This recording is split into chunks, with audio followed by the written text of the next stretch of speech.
Al, this was a major motion picture, Inspirational Rudy, about this Notre Dame football player. This people that they got to check it out.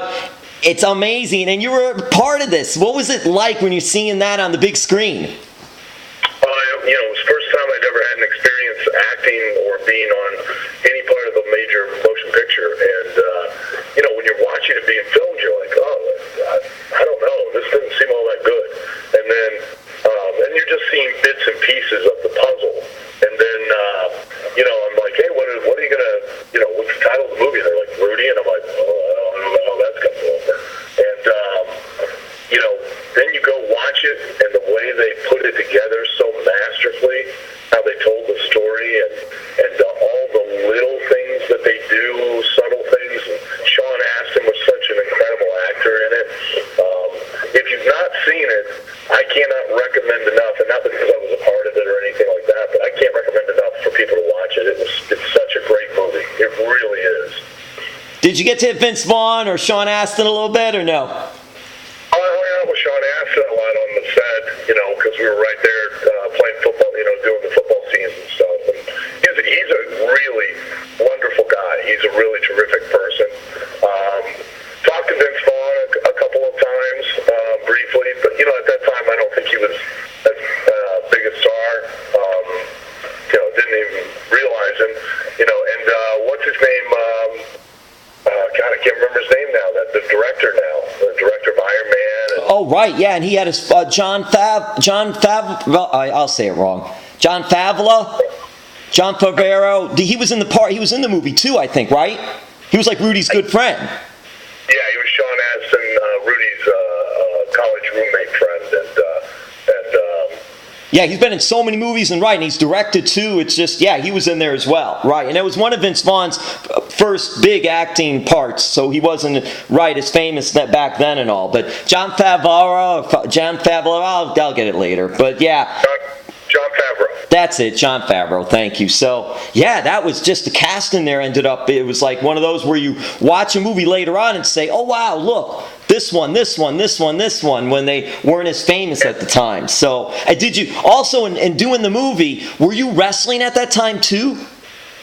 Yeah, I was still wrestling at that time too, yeah. And a little known fact, the football choreographer who had choreographed the football scenes from The Last Boy Scout and went on to infamy was Al Cowling's, O.J. Simpson's best friend. Oh my God, that's crazy right there. Yeah. Al Cowling, the famous scene in the White Bronco driving on the highway. That's right. He was the football choreographer and overseer of all the football scenes and stuff. And he was a great guy. I mean, talked to him, hung out with him. He was really a wonderful person. But then a couple years later, then it goes on to the White Bronco and O.J. Simpson. Yeah, right. He's now more known for that than anything else. It was a really good football player too back in the day. Gosh. Yeah, he was. Al, did you want to then go into movies? Or obviously pro wrestling was a love of yours, but after doing some things like that, were you thinking, hey, maybe I could start doing a movie career? I do. In fact, the following week after I get done in Coral Springs, I'll be going out to LA, working on a movie out there for 2 weeks. So I've actually, been in quite a lot of movies. A lot of them are small budget or independent films, but I enjoy it. It's not as great as professional wrestling. That will be and always will be my first love. But I really enjoy the acting as well. All right, we're going to get you out of here. I mentioned Rudy. You talked about Rudy. So I will preface it this way. So after learning that you were part of the movie Rudy, Simon Diamond became your biggest fan. Well, I still make Simon Diamond jealous because all of us got these actual Notre Dame Letterman's jackets that have on the front, they have the gold helmet, and then they have red Rudy, and then on the back in the gold, it has the movie, Rudy, and then,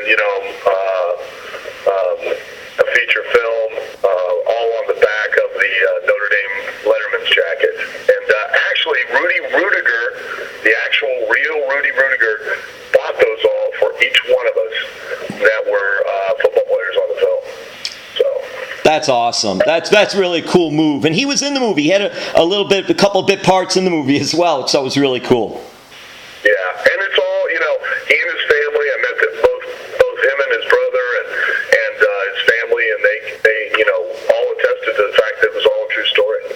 That's amazing, too, that they captured that Hollywood didn't do too much embellishing on the movie and all. And I'm not going to give it away, even though it's been out for a long time now, but you can catch it even on cable sometimes. And I'm not a Notre Dame fan. I like Miami, being a South Florida guy. But, wow, what a movie. It really was a cool movie. All right, Al, what things you got going on? Because you got the Wrestling Academy, you got a clothing line, Collar and Elbow, which I think WWE alum Victoria was wearing at one point down here in South Florida. We had a show a little while back that she was down here and all. Tell us all the different things you're doing and we'll wrap this up. Well, I have Al Snow's Wrestling Academy, which is literally all over the world.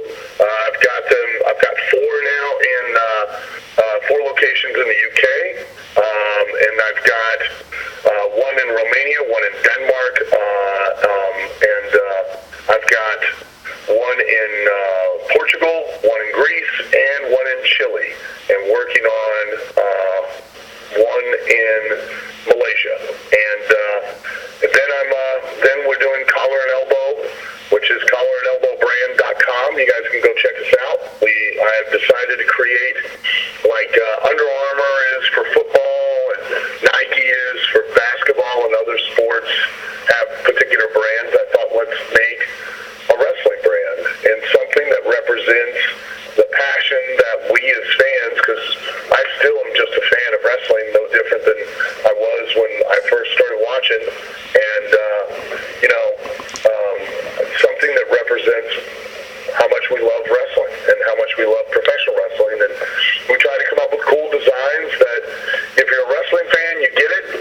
If you're not a wrestling fan, you just look at it and you're like, oh, that's cool, I like that, and I want to wear it. And we put them, try to make as comfortable and nice clothing as we possibly can, and go to collarandelbowbrand.com and check it out. And I've got my own supplement line, Extreme Fitness, where I'm now making very good, actual, real supplements for real people that want real results, and coming out with a line of fitness clothing with that as well.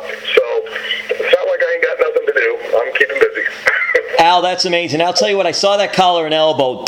What great quality. What a name, though. That is really cool. I'm just interested, as I'm letting you go finally, but I'm just interested. You've probably been getting a lot of positive feedback just with the Collar and Elbow moniker for your clothing line. Yeah,